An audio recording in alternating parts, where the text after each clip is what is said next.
you all? My name is Rida Khalid and I welcome you to another lesson of OPE. Students, आप सब जानते हैं कि हम लोग यूनिट नंबर 6 को स्टडी कर रहे हैं. जी हाँ, यूनिट 6 में हम बात कर रहे हैं लॉयंस और टाइगर्स के बारे में, यानी कि हम डिस्कस करने वाले हैं वाइल्ड लाइफ से रिलेटेड. ऑलराइट, सो आज के लेसन में हम बात करने वाले हैं कुछ ग्रामर के टॉपिक से रिलेटेड. ऑलराइट, आज के लेसन को बाकायदा स्टार्ट करते हैं और आज मैं आपको बताऊंगी कि हमने ग्रामर में कौन सी ऐसी चीज सीखनी है और कौन सी चीज की रिवीजन करनी है. सो ग्रेड 6, अब आज का जो हमारा काम है वो है mostly writing task. All of them are writing task. हमने सब के सब ऐसे काम करने हैं जो राइटिंग से रिलेटेड है. तो पहले तो आप सब रिलैक्स हो जाएं, टेक अ डीप ब्रेथ, बिल्कुल फ्रेश हो जाएं, क्योंकि आज हम ग्रामर के कुछ टॉपिक सीखेंगे भी, कुछ रिवाइज भी करेंगे और उनको यूज करते हुए करेंगे आज के writing task. Alright, so lesson number 2 आज हमने करना है. This is lesson 2 from my side. Okay, writing task है पेज 124 एंड पेज 125. ये दो पेजेस आज हमने करने हैं. इन दो पेजेस पे दिए गए जितने भी राइटिंग टास्क हैं वो है हमारा आज का ऑब्जेक्टिव, यानी आज का काम. ठीक है. अच्छा, सबसे पहले आप ये देख लो, पेज 124 पे जो ये पार्ट लिखा है, रिविजन राइटिंग स्टेटमेंट्स, यानी राइटिंग स्टेटमेंट्स का मतलब है कि जो स्टेटमेंट्स होती हैं उनको कैसे लिखना है. ठीक है. स्टेटमेंट्स और सेंटेंस में क्या डिफरेंस है, कौन बताएगा? वेरी नाइस, बिल्कुल ऐसा ही है. सेंटेंस कोई भी सेंटेंस हो सकता है, नेगेटिव, पॉजिटिव या इनकम्प्लीट सेंटेंसेस भी होते हैं, हमारे पास क्वेश्चंस भी होते हैं. लेकिन जो स्टेटमेंट्स होती हैं इनका मतलब होता है एक ऐसी बात करना, एक ऐसी बात लिखना जो एक फैक्ट है, जो एक सच है, या किसी के बारे में कोई रेवलेशन देना, यानी कि रेवलेशन से मतलब है कोई नई चीज बताना. रेवलेशन का लफ्जी मानी उर्दू में कहते हैं वही, यानी कोई नई चीज के बारे में इंफॉर्म करना. ठीक है, जैसे वही नाजिल होती थी. ठीक है, तो रेवलेशन का मतलब है कोई नई चीज के बारे में रिवील करना, बता देना, पर्दा उठा देना. ठीक हो गया. तो आप जब ऐसी रेवलेशंस करें या कोई फैक्ट स्टेटमेंट दें, फैक्चुअल स्टेटमेंट, यानी किसी चीज के बारे में बिल्कुल सच बताएं, तो आप कहते हैं ऐसी सेंटेंसेस को स्टेटमेंट्स कहा जाता है. ठीक है, ये बात आपने याद रखनी है. अगर कोई आपसे कभी पूछ ले कि सेंटेंस और स्टेटमेंट में क्या डिफरेंस है, दोनों सेंटेंसेस ही तो होते हैं, पर आप ये बताएंगे सेंटेंसेस तो किसी भी किस्म के हो सकते हैं, लेकिन स्टेटमेंट्स हमेशा ऐसी होती हैं जो किसी के बारे में, किसी चीज के बारे में, या किसी की भी बिल्डिंग फॉर एग्जांपल, या किसी नाउन के बारे में, किसी एक ऑब्जेक्ट के बारे में एक फैक्ट या रेवलेशन बताई जाए. ठीक है, कोई बहुत प्रॉपर चीज, बिल्कुल एक फैक्ट स्टेट करना, सच बताना. ठीक है, दैट्स अ स्टेटमेंट. ऑलराइट, अब आप याद रखेंगे. यहां पर अगर मैं लिख दूं स्टेटमेंट की छोटी सी एक डेफिनेशन, पहले हम इसको बबल बना लेते हैं ताकि हमें पता चल जाए. स्टेटमेंट की डेफिनेशन अगर हम लिखें तो हम लिखते हैं it tells us a fact और अ रेवलेशन. रेवलेशन का मतलब रिवील करना, पर्दा उठाना, सच बताना, अबाउट समथिंग और समवन. ठीक हो गया, यानी किसी चीज के बारे में या किसी इंसान के बारे में आप क्या बता रहे हैं, एक फैक्ट बता रहे हैं या रेवलेशन दे रहे हैं. ऑलराइट, अब हमने बात करनी है कुछ एग्जांपल्स के बारे में. आपकी बुक में यहाँ बच्चों 2 एग्जांपल्स दी गई हैं. अब देखो, स्टेटमेंट्स को लिखने के 2 तरीके हैं. हमने सिर्फ 2 तरीकों को आज डिस्कस करना है. हम देखते हैं स्टेटमेंट्स लिखने के लिए टेंसेस को कैसे यूज करना है. ठीक है, हम कोई भी स्टेटमेंट्स किसी के भी बारे में दे सकते हैं ना, किसी भी टाइम के बारे में, प्रेजेंट और पास्ट के बारे में, even for future as well, right. लेकिन फ्यूचर की जो स्टेटमेंट होती है वो क्या होती है? बिल्कुल वो होती है प्रेडिक्शंस. हमने इसके बारे में भी स्टडी किया है. बिल्कुल, आपने ग्रेड 5 में भी पढ़ा है प्रेडिक्शंस के बारे में. ठीक है. अच्छा, अब आपने एक चीज याद रखनी है, आज हमने 2 टेंसेस के बारे में पढ़नी है, स्टेटमेंट्स. एक तो हमारी जो स्टेटमेंट होगी वो होगी सिंपल प्रेजेंट, एक हमारी स्टेटमेंट होगी सिंपल पास्ट के बारे में. अब सिंपल प्रेजेंट और सिंपल पास्ट का क्या मतलब है, यानी कि आपने जो सीखना है आज का पार्ट वो हमने आम, जो बिल्कुल हमारे कॉमनली यूज प्रेजेंट टेंस होते हैं उसके बारे में. ठीक है, बेसिक सेंटेंस को लेके चलेंगे, सिंपल सेंटेंस से हम क्या करेंगे, क्वेश्चंस बनाना यानी कि स्टेटमेंट्स बनाना सीखेंगे। ठीक हो गया। अब यहाँ पर रेड में मैंने 2 एग्जांपल्स लिखी हैं। ठीक है, एक एग्जांपल किसकी है, वेरी गुड, और दूसरी एग्जांपल किसकी है, वेल डन। ओके जी, तो पहली एग्जांपल जो है, a statement using the simple present, he keeps a tiger in his flat, वो अपने फ्लैट में या अपने घर में एक टाइगर रखता है। प्रेजेंट के बारे में, रखा हुआ है या रखता है। ठीक हो गया। ये आपको एक स्टेटमेंट क्या बता रही है, क्या ये एक रेवलेशन है, किसी चीज से पर्दा उठाया जा रहा है। जैसे मिस्टर येट्स ने चोरी से इलीगली अपने फ्लैट में टाइगर और क्रोकोडाइल रखा था, जिसको हमने केमैन का नाम दिया था, राइट। तो इसी तरह किसी चीज की जब रेवलेशन हो रही है या एक फैक्ट बताया जा रहा है, उसको हम कहते हैं कि वो क्या है, हमारा स्टेटमेंट। सिंपल प्रेजेंट स्टेटमेंट हो गई। अब कैसे पता चला कि प्रेजेंट है, हमारी वर्ब के साथ एस लगा है। ठीक है, सो जब नाउन के साथ प्लूरल वर्ब लग जाए सिंगुलर नाउन के साथ, तो हमें आइडिया हो जाता है कि ये बात हमें बता रही है कि ये एक तो ये सिंगुलर सेंटेंस के बारे में है, सिंगुलर नाउन के बारे में है, और दूसरी बात ये है कि ये क्या है, वर्ब प्लूरल में है, यानी एस के साथ दिया गया है। तो आइडिया हमें ये हो गया कि ये क्या है, सिंपल प्रेजेंट। अब एक बार बच्चों मैं आपको ये क्यों बता रही हूँ, ही कीप्स के साथ एस लगना, ये जो 2 बातें हैं ना, ये क्या है, ये क्लूज होते हैं। क्लूज से हमें क्या पता चलता है कि टेंस कौन सा है। ठीक है, तो आपने हमेशा सेंटेंस के अंदर इन क्लूज को ढूंढना है। इन क्लूज को जब आप ढूंढ लेंगे तो हम ये कहेंगे कि मैं ये कहूंगी मेरे बच्चों को आइडेंटिफिकेशन आती है, वो आइडेंटिफाई कर सकते हैं सेंटेंसेस में से प्रेजेंट टेंस कौन सा है, पास्ट टेंस कौन सा है और फ्यूचर टेंस कौन सा है। ठीक है, okay. Second statement, a statement using simple past, अब पास्ट की बात करेंगे। ठीक है, he kept a tiger in his flat। पहली बात, kept, वर्ब चेंज हो गई कंप्लीटली, वर्ब किस में आ गई, पास्ट में, पास्ट वर्ब लिखी हुई है। he kept a tiger in his flat, ये भी एक स्टेटमेंट है किसी के बारे में। अगर किसी ने चोरी से रखा हुआ एक टाइगर, जैसे मिस्टर येट्स ने रखा था, तो क्या कहेंगे हम कि ये एक रेवलेशन है, ये एक फैक्ट है, इसको हम कहेंगे स्टेटमेंट है। ठीक हो गया, ये सेंटेंस भी है और स्टेटमेंट भी है, ये याद रखना है। ठीक हो गया, he kept a tiger in his flat। ठीक हो गया, 2 एग्जांपल्स हमने यहाँ पर देखी। अब एक छोटा सा टास्क है जो हमने यहाँ पर करना है। ऑलराइट, टास्क ये है, right 4 statements of your own using the simple present verb form, the simple past verb form. Present की वर्ब के साथ और पास्ट की वर्ब के साथ हमने क्या करनी है, 4 स्टेटमेंट्स बनानी। अब इस चीज को गौर से देखो बच्चों, 4 स्टेटमेंट्स है, हमने क्या किया, हम ये करते हैं कि हम 2 स्टेटमेंट्स किसकी लिखेंगे, प्रेजेंट की, हम 2 स्टेटमेंट्स किसकी लिखेंगे, पास्ट की। सबसे पहले हम प्रेजेंट की वर्ब में बना लेते हैं, कोई एक रेवलेशन की बात करते हैं। अगर हम मिस्टर येट्स की बात करें, ठीक है, तो एक सिंपल अगर हम सेंटेंस बनाएं, लिखते हैं mister Yeats keeps wild animals in his living room। ठीक हो गया, मैंने क्या किया, स्टेटमेंट को थोड़ा सा चेंज कर दिया। ठीक है, मतलब वही है इसका भी, that he keeps wild animal या टाइगर्स इन हिज फ्लैट या इन हिज लिविंग रूम। ठीक हो गया।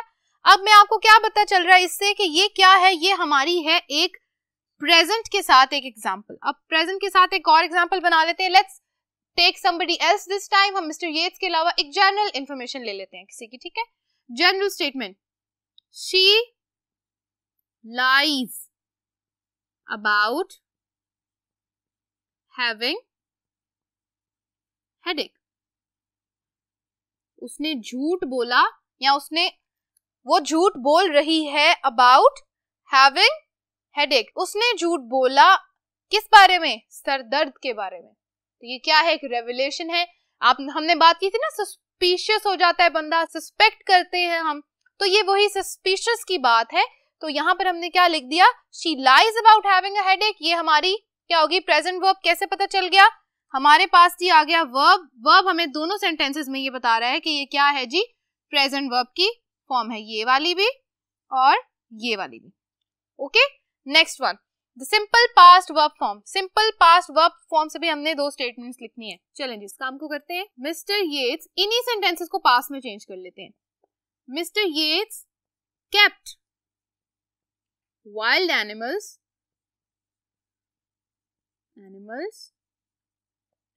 in his living room। ठीक हो गया। अब देखें क्या पता चल रहा है, kept से क्या पता चल रहा है, ये पास्ट की वर्ब है। ठीक हो गया। एक और स्टेटमेंट ले लेते हैं। she lied about having a headache। उसने अपने सर दर्द के होने के बारे में क्या किया, झूठ बोला। तो लाइड का जो वर्ड है ये अगेन हमें क्या बता रहा है, that it is again a past form of verb. तो यहां तक आपको समझ आ गया कि स्टेटमेंट्स कैसे बनानी है, स्टेटमेंट्स को रीड कैसे करना है और स्टेटमेंट्स को आइडेंटिफाई कैसे करना है कि ये किस टेंस से रिलेटेड है। Alright, very nice students. तो यहां तक हमारा क्या है, अंडरस्टैंडिंग का पार्ट खत्म हो गया। अब इससे अगली जो एक्सरसाइज दी गई है, आइए उसको सॉल्व करते हैं। ऑलराइट, तो अब अगली जो एक्सरसाइज है हमारी वो किस बारे में है, स्टेटमेंट्स तो बनाना हमने सीख ली। अब मैं आपको अगर कहूं कि उन्हीं स्टेटमेंट से हमने क्वेश्चंस भी बनाने हैं, ठीक है। अगर हम किसी स्टेटमेंट के बारे में क्वेश्चन पूछना चाह रहे हैं, अगर हमें कोई स्टेटमेंट पता चल रही है किसी के बारे में, जैसे मिस्टर येट्स के बारे में, राइट, तो अगर मैं पूछूं कि क्या मिस्टर येट्स वाकई अपने लिविंग रूम में या अपने फ्लैट में वाइल्ड एनिमल्स को रखते थे, did he really keep wild animals inside his living room, did he. तो अगर मैं आपसे क्वेश्चन पूछूं और मैं वही स्टेटमेंट को यूज करते हुए क्वेश्चन बना रही हूं, तो मैं क्या कर रही हूं, मैं कुछ ऑक्सिलरी वर्ब्स यूज कर रही हूं। मुझे गौर से सुने, ऑक्सिलरी वर्ब्स। कौन सी ऑक्सिलरी वर्ब्स, ये वही हेल्पिंग वर्ब्स हैं जो हमने ऑलरेडी पढ़ी हुई है। ठीक है, अब 2 कुछ ऐसी बल्कि 3 ऐसी ऑक्सिलरी वर्ब्स हैं जो हमने यूज करनी है। ठीक है, वो ऑक्सिलरी वर्ब्स क्या है, आस्किंग क्वेश्चंस। कैसे क्वेश्चंस पूछने हैं आपने, using do, does, did.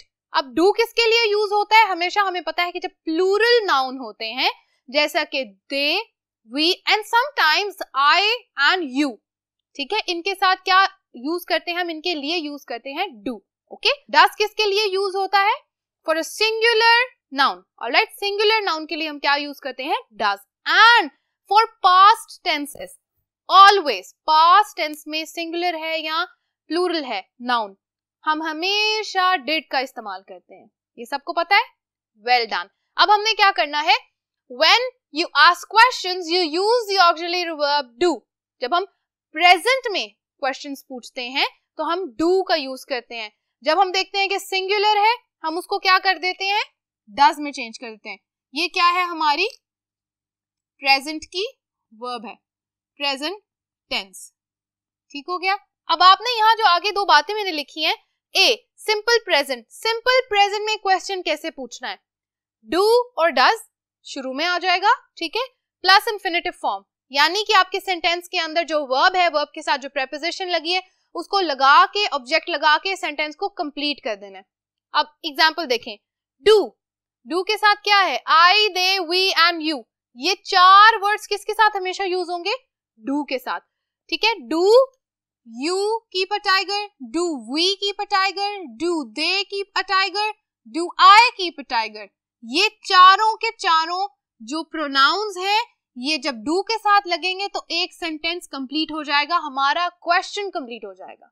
Okay, next, does she, he, it keep a tiger. अब इट जो मैंने यहां लिखा है ये मैंने एज एन ऑप्शन लिखा है, यहां पर तो हमारा सेंटेंस टाइगर के बारे में है, ठीक है, लेकिन हम फॉर एग्जांपल हम किसी नॉन लिविंग थिंग के बारे में बात करें तो उस केस में डज के साथ इट यूज होता है और इट के साथ डज यूज होता है।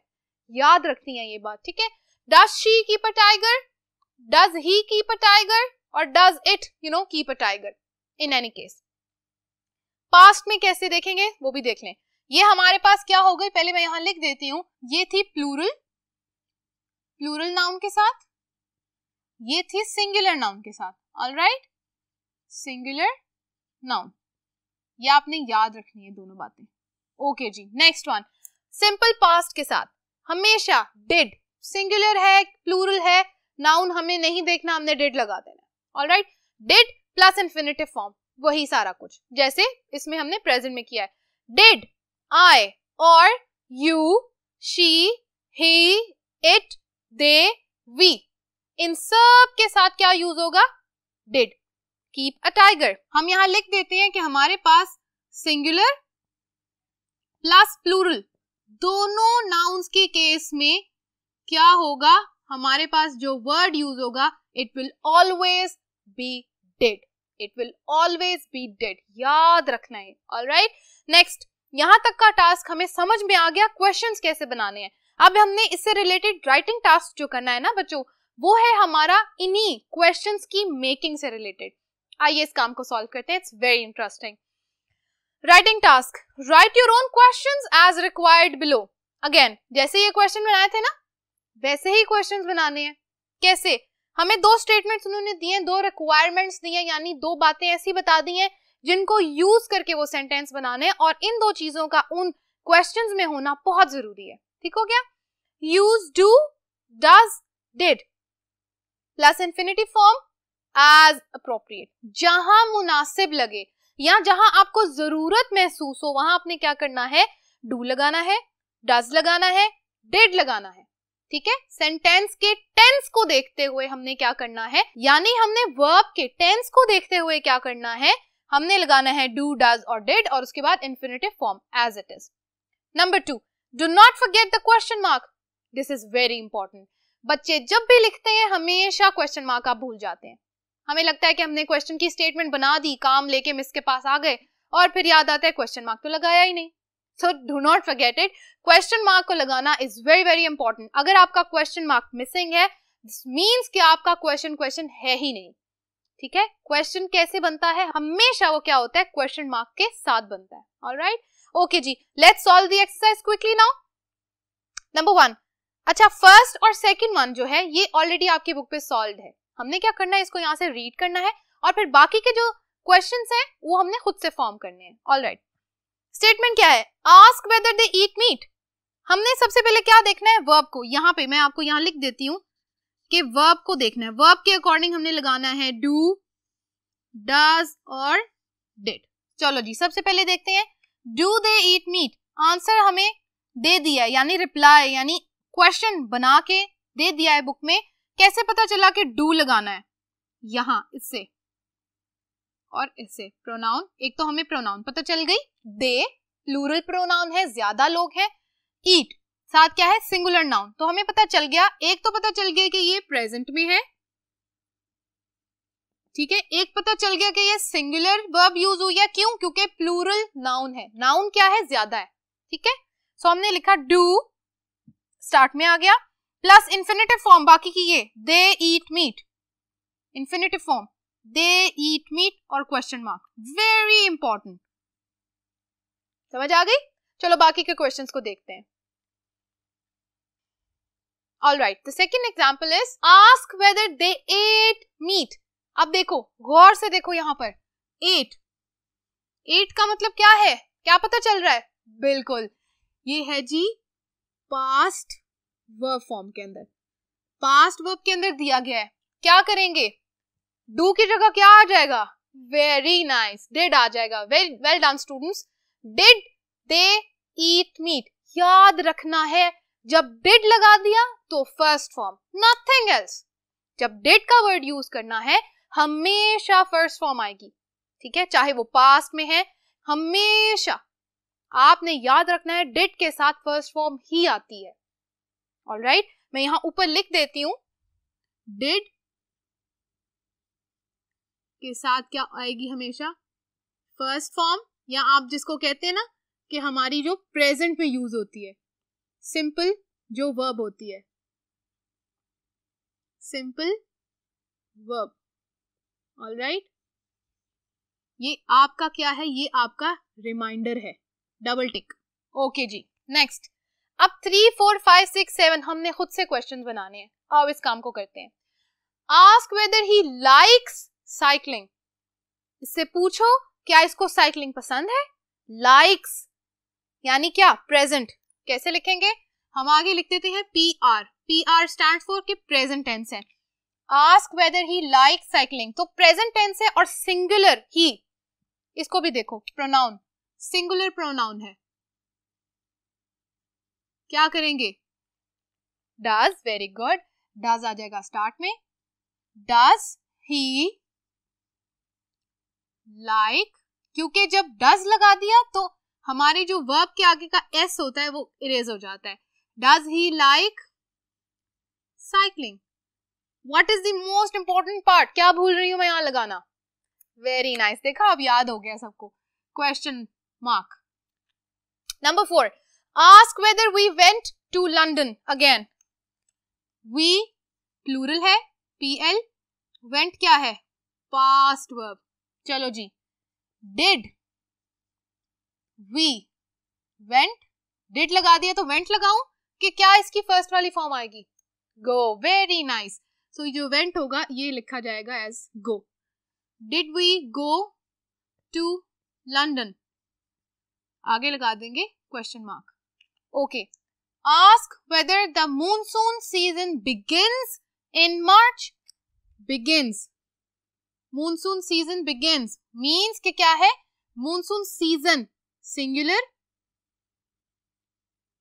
और बिगिंस का मतलब है हमारे पास क्या है? ये प्रेजेंट की बात हो रही है. चलो जी, सेंटेंस बनाते हैं. डज, क्योंकि क्या है? Singular.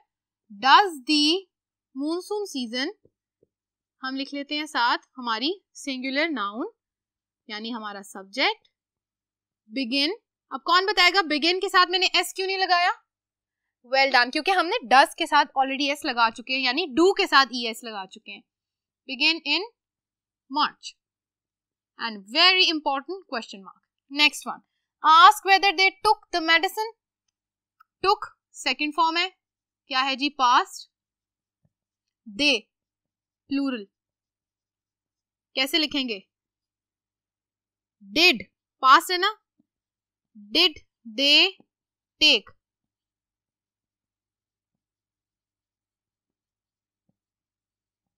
Okay, question mark. Next one, ask whether she wants a new bicycle. She singular. Wants means कि क्या है हमारे पास? ये है present. Does she want, no S because there is does already, a new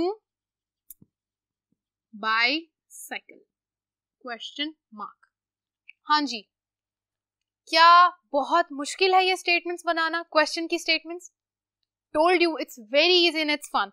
यहां तक कि ये एक्सरसाइज होगी बच्चों हमारी बिल्कुल कंप्लीट. अब हमने क्या करना है? Last part of the day, write down answers to any 2 of these questions. कोई 2 क्वेश्चन यहां से लेने हैं ब्लू वाले, उनके आपने क्या करने हैं? आंसर्स लिखने हैं. आंसर्स क्यों लिखने हैं? ताकि एक दफा रिवीजन हो जाए कि हमने क्वेश्चन की जो स्टेटमेंट है उसका आंसर कैसे देना है. ठीक है, एक मैं आपको सिर्फ यहाँ पर एक रिप्लाई लिख दूंगी, एक आंसर. क्वेश्चन का रिप्लाई होता है ना, ये आंसर होता है. So answer and reply both are the same verbs. इस वाले का आंसर कर देते हैं. Does she want a new bicycle. Does she want a new bicycle, किसको न्यू बाइसिकल चाहिए? Well done. सो हम लिखेंगे क्वेश्चन का रिप्लाई हमेशा 2 कीवर्ड्स के साथ किया जाता है. या तो लिखते हैं yes, या तो लिखते हैं no. Very good. हम लिखते हैं जी yes, she wants a new bicycle. उसके आगे क्वेश्चन मार्क नहीं लगाना, स्टेटमेंट क्योंकि आंसर है तो नो क्वेश्चन मार्क. अब याद रखो ये एस यहाँ पे वापस कैसे आ गया? बिल्कुल, वेरी नाइस, क्योंकि यहाँ पे तो डज नहीं है, क्योंकि it's stole the S from the verb. तो डज जो होता है इज वेरी नॉटी. वो क्या करता है? वर्ब से जल्दी से जो एस होता है और जो एक्स्ट्रा अल्फाबेट्स होते हैं ना वो स्टील करके रख लेता है. So that's the funny part of the day. Answers और रिप्लाई करने की जो स्टेटमेंट्स हैं वो भी हमने सीख ली. बच्चों आज का लेसन होता है यहाँ पर खत्म. आज हमने करने थे सिर्फ ये 2 राइटिंग टास्क. अगले लेसन में हम मिलेंगे जो कि होगा lesson number 3. That is again going to be about asking questions. हमने फिर से करनी है एक राइटिंग टास्क और उसको कंप्लीट करेंगे लेसन नंबर 3 में. Thank you so much for watching today's lesson. Stay tuned for more. Allah Hafiz.